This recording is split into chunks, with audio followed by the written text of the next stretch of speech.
आज देखिए imperative sentence part 3। Imperative sentence part 3 बहुत ही उपयोगी सेंटेंस है। आज का विषय हमारा, पिछले 2 वीडियो में हमने इस तरह का सेंटेंस बनाया, जैसे उसे पीटो, यह एक आदेश था और इसका ट्रांसलेशन बना था बीट हिम। और पिछले वीडियो का दूसरा एग्जाम्पल इस तरह से रहा होगा कि उसे मत पीटो, उसे मत पीटो, और इसका ट्रांसलेशन बना होगा डोंट बीट हिम।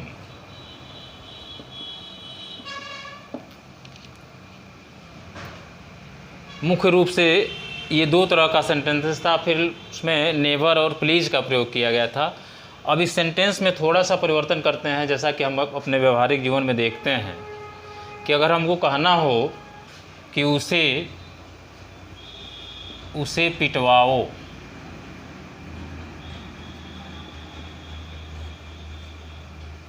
ये एक अलग तरह का सेंटेंस हो गया। उसे पीटो का मतलब है कि यहाँ कोई बैठा है और उसको हम कह रहे हैं कि तुम उसे पीटो, और यहाँ ये सेंटेंस है कि उसे पिटवाओ, यानी कि तुम्हें नहीं पीटना है, तुम किसी और के द्वारा किसी और से कहो कि वह उसको पीटे, यानी कि तुम उसको पिटवाओ, न कि पीटो। ये सेंटेंस एक अलग तरह का हो जाता है और इसका फार्मूला हो जाता है, इसमें हम यूज करेंगे गेट का, यानी कि पार्ट 3 जो है एक तरह से है यूज ऑफ गेट। आप पढ़ रहे हैं इंपरेटिव सेंटेंस में। उसे पिटवाओ, इसका ट्रांसलेशन कैसे बनेगा, इसके लिए फार्मूला देखें। गेट, इसके बाद वाक्य का ऑब्जेक्ट। अब ऑब्जेक्ट ही क्यों, सब्जेक्ट क्यों नहीं? क्योंकि इंपरेटिव सेंटेंस में सब्जेक्ट होता ही नहीं है। सब्जेक्ट सामने वाला होता है, यानी कि हम जो भी बात करते हैं यू से करते हैं। यानी कि अपने परिवार में चाहे छोटा हो चाहे बड़ा हो, इंग्लिश में यू होता है। अगर बड़ा है तो उसको आप प्लीज़ कहते हैं, छोटा है तो केवल यू रहने देते हैं। तो गेट के बाद ऑब्जेक्ट आएगा और ऑब्जेक्ट के बाद वर्ब आएगा, और वर्ब का इसमें हमेशा थर्ड फॉर्म का प्रयोग होगा। यानी इस गेट के साथ इंपरेटिव सेंटेंस में थर्ड फॉर्म का प्रयोग होगा, और इसी को देख करके हमें इसे बनाना है, ना कि उसे की अंग्रेजी बनाइए, इसकी अंग्रेजी बनाइए, नहीं, आपको ये बनाना है। तो सबसे पहले हमने लिखा गेट। ऑब्जेक्ट क्या है? उसे, ये शब्द ऑब्जेक्ट है। Get him. और वर्ब का थर्ड फॉर्म, वर्ब क्या है? पीटना, पिटवाओ, यानी कि पीटना वर्ब है इसमें, और इसका थर्ड फॉर्म यहाँ लगेगा। तो get him beaten, get him beaten. ध्यान दीजिए, उसे पिटवाओ के लिए अगर आप बीट हिम का प्रयोग करते हैं तो इसका अर्थ हो जाएगा उसे पीटो, और हमारा सेंस यहाँ क्या निकल रहा है? उसे पिटवाओ, यानी गेट हिम बीटन। अब इस पर कुछ दूसरा एग्जाम्पल देखते हैं।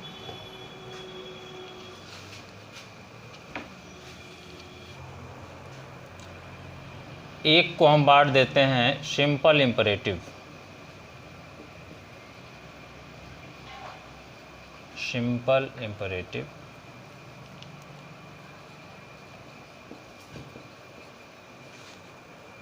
और एक को इम्परेटिव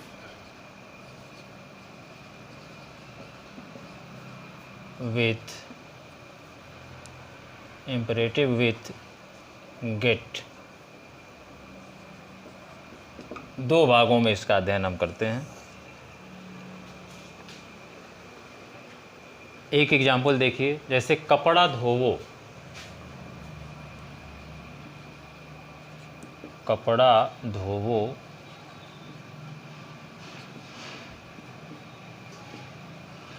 ये सिंपल इम्परेटिव है। और इसका जो फार्मूला है मैं पहले वीडियो में बता चुका हूँ कि वर्ब, ऑब्जेक्ट और अदर वर्ड्स होता है। यानी कि इसका हो जाएगा, पहले वर्ब लिखेंगे फिर ऑब्जेक्ट लिखेंगे, वॉश क्लॉथ्स। अब आज जो हम नया चीज़ पढ़ा रहे हैं उसको देखिए, कपड़ा धुलवाओ या कपड़े धुलवाओ, कपड़े धुलवाओ, यह जो है गेट का प्रयोग है और फार्मूला आपको पता है। उसके अनुसार इसका बनेगा सबसे पहले गेट, और गेट के बाद आएगा object, get clothes, get clothes.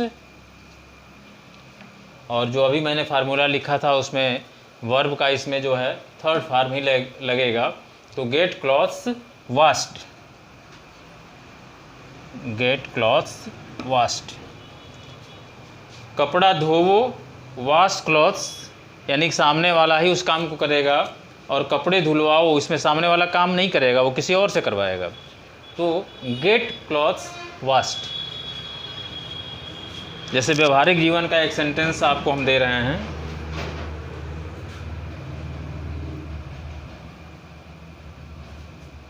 उसे सुई लगाओ। सुई का मतलब शायद आप समझ रहे होंगे, जैसे बुखार हुआ हमने कहा उसे सुई लगाओ या उसे सुई लगा दो। Inject him, inject him. तो यहाँ जब हम कहेंगे इंजेक्ट हिम, तो सामने वाला जो व्यक्ति है, कंपाउंडर है या डॉक्टर है, तो वह किसी मरीज़ को सुई लगा देगा।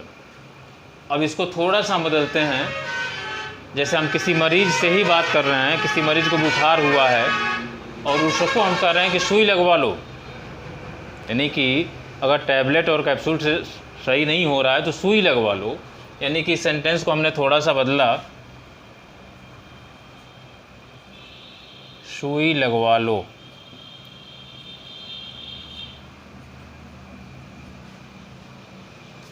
यानी अब इसमें सामने वालों को सुई लगाना नहीं है, उसको लगवाना है, यानी कोई दूसरा काम करेगा। इसमें ऑब्जेक्ट है नहीं, सामने वाला ही है जो, तो बस इसका ट्रांसलेशन हो जाएगा गेट इंजेक्टेड, गेट इंजेक्टेड।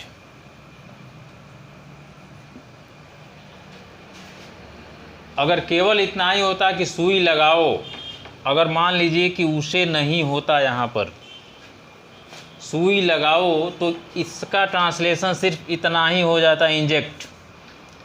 जैसे हम अगर कम बोलें तो इसका मतलब है किसी को हम आने का आदेश दे रहे हैं। अगर हमने कहा कि गो, तो इसका मतलब कि हम उसको जाने का आदेश दे रहे हैं। तो अगर हमने किसी को कहा इंजेक्ट, तो इसका मतलब है सुई लगाओ। और लेकिन यहाँ है सुई लगवा लो, यानी कि सुई लगवाओ, चूँकि वाक्य के अंत में आने वाला शब्द निश्चित नहीं होता है। यहाँ वो भी आ सकता है, लो भी आ सकता है, और दो भी आ सकता है। अभी हम दो पर एक एग्जाम्पल दे रहे हैं। यहाँ सुई लगवा लो, गेट इंजेक्टेड हो गया। सुई लगाओ, इंजेक्ट, उसे सुई लगाओ, इंजेक्ट हिम, और सुई लगवा लो, गेट इंजेक्टेड। दूसरा एग्जाम्पल देखते हैं जिसका हिंदी स्ट्रक्चर थोड़ा सा अलग हो सकता है।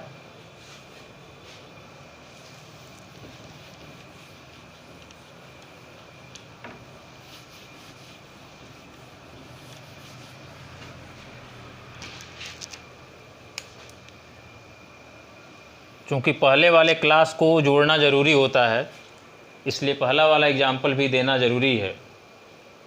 जो सिंपल इम्परेटिव है, इसके अंतर्गत जैसे हमने कहा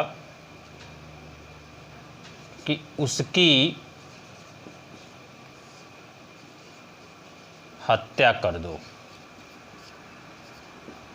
उसकी हत्या कर दो, उसे मार दो, जो भी हो।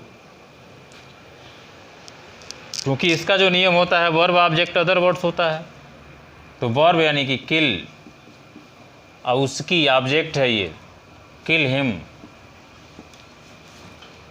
अब इसमें गेट के रूप में देखते हैं कि इसको हम क्या कहेंगे।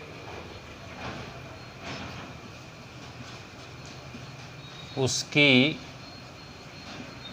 हत्या करवा दो। देखिए इसमें दो आ गया, लेकिन इसको हम ये भी कह सकते हैं कि उसकी हत्या करवाओ। अगर बड़े से कहना है तो हम कह सकते हैं उसकी हत्या करवा दीजिए या उसकी हत्या करवाइए। नियम वही रहेगा, गेट प्लस ऑब्जेक्ट। ऑब्जेक्ट क्या है? उसकी यानी हिम। गेट हिम, और चूंकि गेट के साथ जो वर्ब होगा वो थर्ड फॉर्म का होगा, तो get him killed. Get him killed. Kill him का अर्थ है कि उसकी हत्या कर दो, यानी कि सामने वाले से हम कह रहे हैं कि उसको मार डालो, और यहाँ उसकी हत्या करवा दो यानी कि उसको मरवा डालो। उसको खुद नहीं कुछ करना है, उसकी हत्या करवाना है तुम्हें दूसरे के द्वारा, तो गेट हिम किल्ड। इस एग्जाम्पल पर और आगे बढ़ते हैं। पहले के अंतर, जैसे हमने अपने स्टूडेंट से कहा कि किताब खरीद लो, किताब खरीद लो या खरीदो, बात एक ही हुई, किताब खरीदो। तो वर्ब ऑब्जेक्ट अदर वर्ड्स के नियम से ये बनेगा, खरीदो की अंग्रेजी सबसे पहले बनेगी by a book. By a book. चूँकि अंग्रेजी में नाउन अगर संख्या उसका निर्धारित नहीं है, 2-4 अगर नहीं है, तो वहाँ पर ए लगना अनिवार्य है। यानी कि नाउन के पहले अगर नाउन का अगर काउंटेबल नाउन है तो वहाँ पर ए लगना चाहिए। इसलिए बाई ए बुक। अब ए जो है ये आर्टिकल है जिसकी चर्चा आने वाले चैप्टर में किया जाएगा। सॉरी, बाई ए बुक यानी कि किताब खरीदो। अब इसको थोड़ा सा हम परिवर्तित करते हैं। अगर इसी को हम कहें कि किताब खरीदवा लो या किताब खरीदवाइए, मान लीजिए हम बड़े से कह रहे हैं, इसको थोड़ा सा दूसरे रूप में देखते हैं। किताब खरीदवाइए। अब ये बात हम बड़े से कह रहे हैं, और जब बड़े से इंपरेटिव सेंटेंस में कोई बात करते हैं तो अंग्रेजी में आपको भी यू कहते हैं, तुमको भी यू कहते हैं, लेकिन जब हम आप से बात कर रहे होते हैं तो वहाँ पर प्लीज़ का प्रयोग करते हैं। यानी कि get a book bought, get a book bought please. और मैं पहले भी बता चुका हूँ कि आप प्लीज़ का प्रयोग पहले भी कर सकते हैं, please get a book bought, लेकिन जैसा आपको अच्छा लगे आप कर सकते हैं। ये प्लीज़ का प्रयोग पहले भी हो सकता है और बाद भी में भी हो सकता है। एक और एग्जाम्पल देखिए।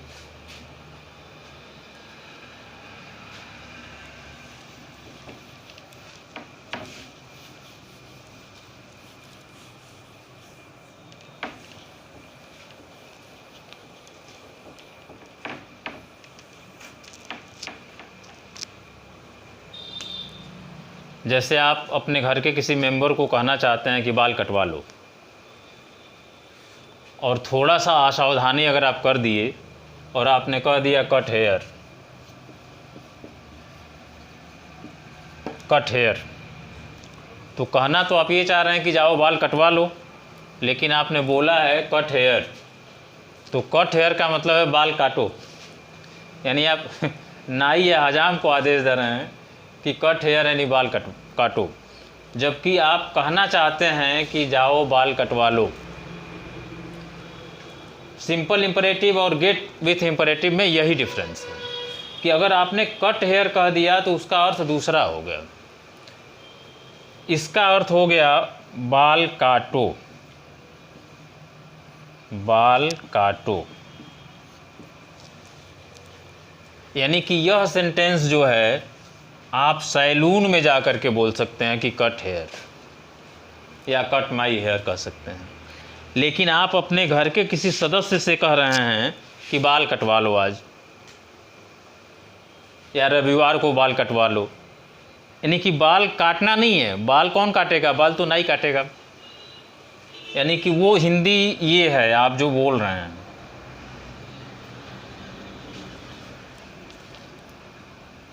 आज बाल कटवा लो, आज बाल कटवा लो।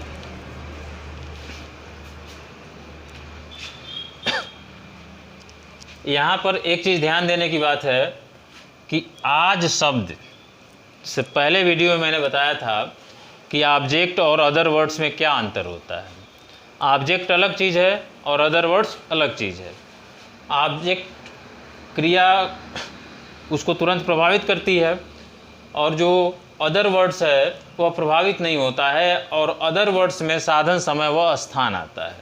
तो ये जो आज शब्द है ये क्या है, ये टाइम है, समय है। यानी कि यह इस वाक्य का हिस्सा नहीं है। अदर वर्ड्स वाक्य का नेसेसरी हिस्सा नहीं होता है, वो एसेसरीज में आता है, और एसेसरीज हो भी सकता है नहीं भी हो सकता है। यानी कि मेन सेंटेंस हमारा ये है कि बाल कटवा लो। तो गेट के नियम से इसको बनाते हैं, इसको इग्नोर करेंगे क्योंकि ये अदर वर्ड्स है। ये लास्ट में भी आ सकता है, पहले भी आ सकता है। अगर पहले करते हैं तो इसके बाद आपको कामा रखना पड़ेगा, बाद में करते हैं तो without comma you can keep it. बाल कटवा लो, गेट हेयर। अब कटना या कटवाना की अंग्रेजी क्या होती है, वही कट। Gate hair cut. चूंकि कट ये फर्स्ट फॉर्म भी है, सेकेंड फॉर्म भी है और थर्ड फॉर्म भी है, तो गेट हेयर कट।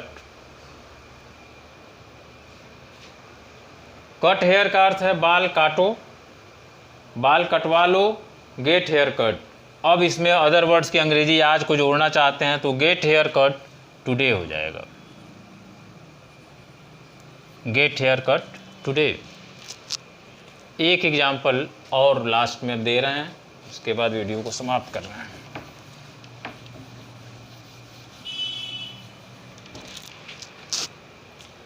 जैसे एक सेंटेंस है, उसे बुलाओ। ये सिंपल में हो गया, और यही थोड़ा सा बदल दें, उसे बुलवाओ, उसे बुलवाओ।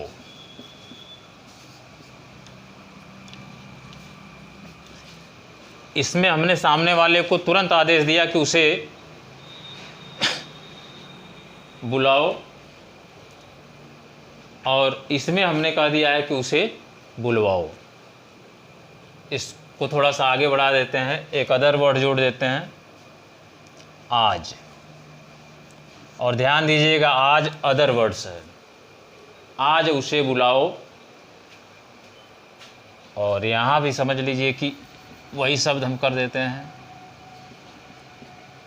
आज उसे बुलवाओ। नियम हमारा सेम रहेगा, हम आज की अंग्रेजी नहीं बनाएंगे, पहले हमें नियम की अंग्रेजी बनानी होती है। और इस वाक्य को ध्यान से सुनिएगा कि हिंदी के शब्दों को ट्रांसलेट नहीं करना है, अंग्रेजी के फार्मूले के अनुसार आपको मीनिंग रखनी है। और जो सिंपल इंपरेटिव है उसका मीनिंग है, फार्मूला है वर्ब ऑब्जेक्ट अदर वर्ड्स। ये यानी सिंपल में अगर आप हैं तो आपको ये रखना है, न कि आप आज की अंग्रेजी रखेंगे। और यहाँ का नियम क्या है, यहाँ का नियम है gate plus object plus verb का थर्ड फॉर्म, अगर अदर वर्ड्स है तो वो लास्ट में आएगा। अदर वर्ड्स लास्ट में आएगा, और अगर पहले आता है तो आप कामा के बाद रख सकते हैं। तो आज उसे बुलाओ, नियम हमारा ये करा है कि पहले हमें वर्ब रखना है। बुलाओ, काल, उसे, हिम। काल हिम, आज की अंग्रेजी टुडे। काल हिम टुडे। सबसे बड़ी समस्या यही है कि जो अक्सर विद्यार्थी होता है वह हिंदी के वाक्यों को देख करके और उसकी अंग्रेजी रखना शुरू कर देता है, और इसी में उसकी गलती होती है। जबकि उसको जो सबसे ज़्यादा ध्यान देना चाहिए वो इस पर देना चाहिए, क्योंकि यही हम चेक करते हैं, या यही कोई एग्जामिनर चेक करता है, या यही लोग समझते हैं। तो कॉल हिम टुडे, आज उसे बुलाओ, इसको देखते हैं। इसमें भी हम आज की अंग्रेजी नहीं बनाएंगे, पहले get him called today. Get him called today. आप चाहें तो इस टुडे को पहले भी कर सकते हैं, लेकिन तब आपको कामा रखना पड़ेगा। टुडे गेट हिम कॉल्ड, और ये जो कैपिटल जी है वो स्मॉल जी में हो जाएगा। Today get him called. Over.